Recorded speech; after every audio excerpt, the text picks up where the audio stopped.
சென்னை பரங்கிமலை ரயில் நிலையத்தில் கடந்த 2 ஆண்டுகளுக்கு முன்பு மாணவி சத்யபிரியா என்பவரை ரயிலில் தள்ளிவிட்டு கொலை செய்த வழக்கில் சதீஷ் என்ற அந்த நபருக்கு தற்பொழுது சென்னை மகளிர் சிறப்பு நீதிமன்றம் மரண தண்டனையை விதித்திருக்கிறது. இது தொடர்பான முக்கிய செய்தியை பார்த்து வருகிறோம். கூடுதல் விவரங்களை வழங்க இணைகிறார் எமது செய்தியாளர் சுரேஷ். சுரேஷ், வணக்கம். இந்த வழக்கு விசாரணையின் முழுமையான பின்னணியை பதிவு பண்ணுங்க. வணக்கம். சென்னை பரங்கிமலை காவலர் குடியிருப்பில் வசித்து வந்த கல்லூரி மாணவி சத்யபிரியாவும் அதே பகுதியைச் சேர்ந்த சதீஷ் என்பவரும் காதலித்து வந்த நிலையில் சத்யபிரியாவினுடைய பெற்றோர் எதிர்ப்பு காரணமாக சதீஷுடன் சத்யபிரியா பேசுவதை நிறுத்தியதாக கூறப்படுகிறது. இதனால் ஆத்திரமடைந்த சதீஷ் கடந்த 2022ஆம் ஆண்டு அக்டோபர் 13ஆம் தேதி கல்லூரிக்கு செல்வதற்காக பரங்கிமலை ரயில் நிலையம் வந்த சத்யபிரியாவை தாம்பரம் சென்ற மின்சார ரயிலில் தள்ளிவிட்டு கொலை செய்ததாக கைது செய்யப்பட்டார். இந்த வழக்கு சிபிசிஐடி விசாரணைக்கு மாற்றப்பட்டது. இந்த வழக்கு தொடர்பான குற்றப்பத்திரிகை என்பது சென்னை அள்ளிகுளம் வளாகத்தில் இருக்கக்கூடிய மகளிர் சிறப்பு நீதிமன்றத்தில் குற்றப்பத்திரிகையானது தாக்கல் செய்யப்பட்டது.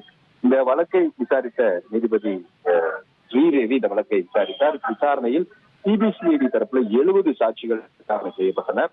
அனைத்து தரப்பு விசாரணையும் நிறைவடைந்த நிலையில் கடந்த 27ஆம் தேதி சதீஷை குற்றவாளி என்று அறிவித்து நீதிபதி ஸ்ரீதேவி உத்தரவு பிறப்பித்தார். மேலும் தண்டனை விவரங்களுக்காக வழக்கானது இன்றைக்கு தள்ளி வைக்கப்பட்டுள்ளது. இன்றைக்கு வழக்கு விசாரணைக்கு வந்தபோது சதீஷ் புழல் சிறையிலிருந்து அழைத்து வரப்பட்டு ஆஜர்படுத்தப்பட்டார். அவரிடம் தண்டனை கொடுத்து கேள்வி எழுப்பிய போது தனது பெற்றோர் உடல்நலக் குறைவாக இருக்கிறார்கள், தன் வயதான பெற்றோர்கள் இருக்கிறார்கள், தான் உடல்நலக் குறைவால் பாதிக்கப்பட்டிருப்பதனால் குறைந்தபட்ச தண்டனை வழங்க வேண்டும் என்ற ஒரு கோரிக்கையானது சதீஷ் தரப்பில் முன்வைக்கப்பட்டது.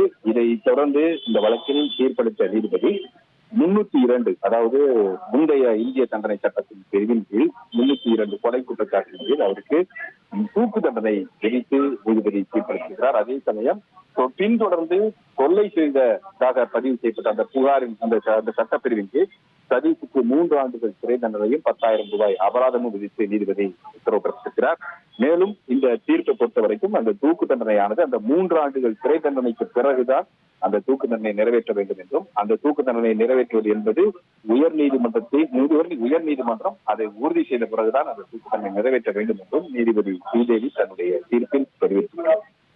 நன்றி சுரேஷ், உங்களுடைய விரிவான தகவல்களுக்கு. மாணவியை ரயில் முன் தள்ளிவிட்டு கொலை செய்த வழக்கில் அந்த இளைஞர் சதீஷுக்கு தூக்கு தண்டனை விதித்திருக்கிறது சென்னை மகளிர் சிறப்பு நீதிமன்றம். இது தொடர்பான முக்கிய செய்தியை நாம் பார்த்து வருகிறோம்.